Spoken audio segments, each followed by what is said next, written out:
مسلم میں حدیث ہے، سیدنا عثمان رضی اللہ تعالیٰ عنہ علیہ السلام نے روایت کی ہے.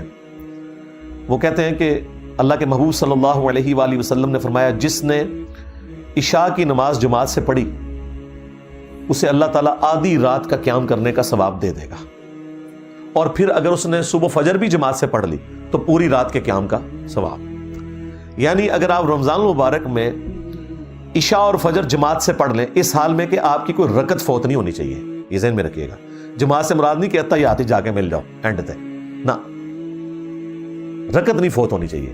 شریعت میں جماعت ملنا ہے، رکعت فوت نہ ہو. اور رمضان میں یار کوئی مشکل کام نہیں ہے. فجر زیادہ مشکل ہوتی ہے، وہ تو ساری کے وقت ویسے ہی لوگ اٹھے ہوئے ہوتے ہیں. ایک مسجد سے جماعت رہ جائے دوسری میں چلے جائیں، آپس میں بھی ٹائمنگ کا فرق ہوتا ہے. تو یہ شارٹ کٹ ہے صحیح مسلم میں کہ جو رات کو عشاء اور صبح فجر پڑھ لے جماعت کے ساتھ، پوری رات کے قیام کا اسے ثواب مل جائے گا. یہ شارٹ کٹس جو ہیں وہ ہمارے جیسے جو کمزور لوگ ہیں ان کے لیے بہت بڑی نعمت ہے. اور یہ شارٹ کٹس اسپیشلی اللہ تعالیٰ نے اپنے محبوب صلی اللہ علیہ وآلہ وسلم کے ذریعے ہمیں اس لیے دیے کہ کوئی بہانہ باقی نہ رہے. اسی طرح کا ایک شارٹ کٹ صحیح مسلم میں رپورٹ ہوا ہے. نبی الاسلام فجر کی نماز سے پہلے گھر سے نکلے اور پھر نماز پڑھ کے اشراق تک بیٹھ کے نوافل پڑھ کے کافی دیر بعد جب گھر آئے تو آپ نے دیکھا کہ آپ کی بیوی سیدہ جویریہ سلام اللہ علیہا وہ مصلی پہ ہی بیٹھی ہوئی ہیں. نبی الاسلام نے فرمایا تم صبح سے بیٹھی ہوئی ہو، یعنی کم از کم 3 گھنٹے تو ہو گئے تھے ان کو بیٹھے ہوئے، اور میں نے گھر آنے کے بعد 4 کلمات صرف 3 دفعہ پڑھے اور مجھے تم سے زیادہ ثواب مل گیا. سبحان اللہ وبحمدہ عدد خلقہ ورضا نفسہ وزینت عرشہ ومداد کلماتہ. یہ 4 کلمات سبحان اللہ وبحمدہ تو کامن ہے نا، عدد خلقہ ورضا نفسہ وزینت عرشہ ومداد کلماتہ، ان کو آپ نے 3 دفعہ پڑھنا ہے. وہ ہم نے صبح شام کے اذکار میں بھی یہ ذکر ڈالا ہوا ہے. تو مجھے اس سے زیادہ ثواب مل گیا جو تمہیں ملا ہے. اب اس کی قدر جو مجھے ہے نا وہ شاید آپ میں سے بہت کم لوگوں کو ہو. میرے لیے تو سیکیورٹی ایشوز کی وجہ سے مسجد میں اشراق تک بیٹھنا آلموسٹ امپاسبل ہو چکا ہے. حالانکہ یہ سنت بھی ہے. صحیح مسلم میں آتا ہے کہ نبی الاسلام تو فجر سے لے کر سورج بلند ہونے تک مسجد میں بیٹھے رہتے، اور اس دوران صحابہ کرام کہتے ہیں کہ ہم آپس میں ایک دوسرے کو اپنے زمانے جاہلیت کے واقعات سنایا کرتے تھے. اور اس میں الفاظ ہیں کہ مجلس کرتے تھے نبی الاسلام. یہ مجلس کا ورڈ اس میں موجود ہے، اسی کی وجہ سے ہم نے مجالس کا نام رکھا. اور پھر ہم زمانے جاہلیت کے جب واقعات سناتے ہیں اور اس میں ہم اپنی ان حرکتوں کا ذکر کرتے تو خود اپنے اوپر ہنسا کرتے تھے کہ یار ہم کس قسم کے تھے. کبھی کہیں نذرانہ چڑھا رہے ہیں بتوں کے اوپر جا کے، اپنے ہاتھوں کے تراشے ہوئے بت، یعنی وہی ریپلیکا یہاں پہ بھی آپ کو نظر آتا ہے. تو نبی الاسلام بھی ہمارے ساتھ مسکراتے تھے جب ہم آپس میں مسکراتے تھے نا کہ یار ہم کتنے جاہل لوگ تھے. تو نبی الاسلام بھی محظوظ ہوتے تھے اس مجلس میں بیٹھ کے.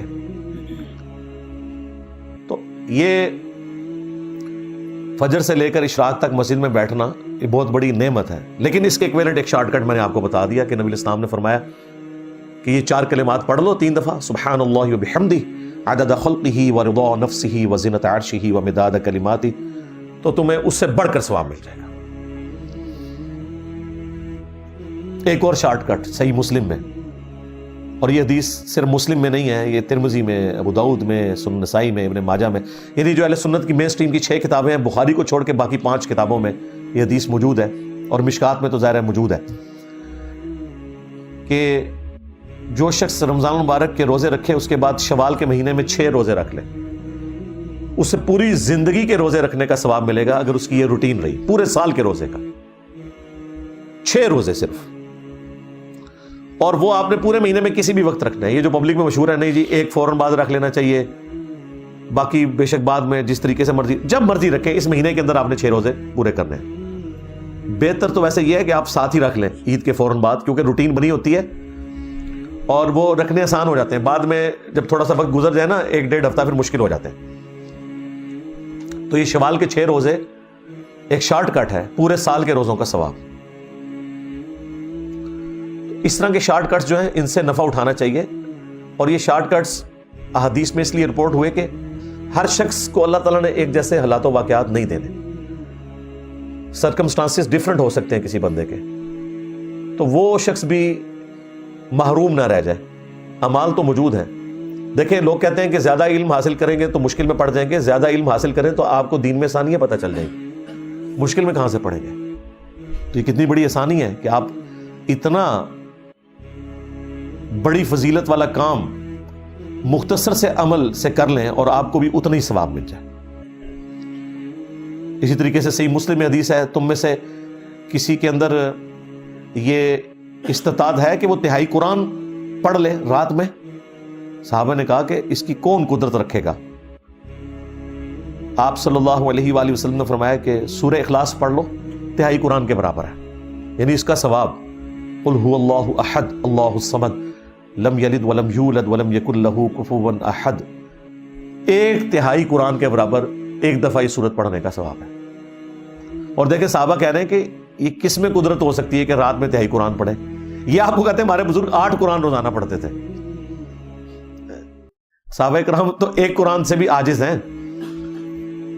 تو یہ یعنی بابوں کا دین ہے اور یہ کتابوں کا دین ہے.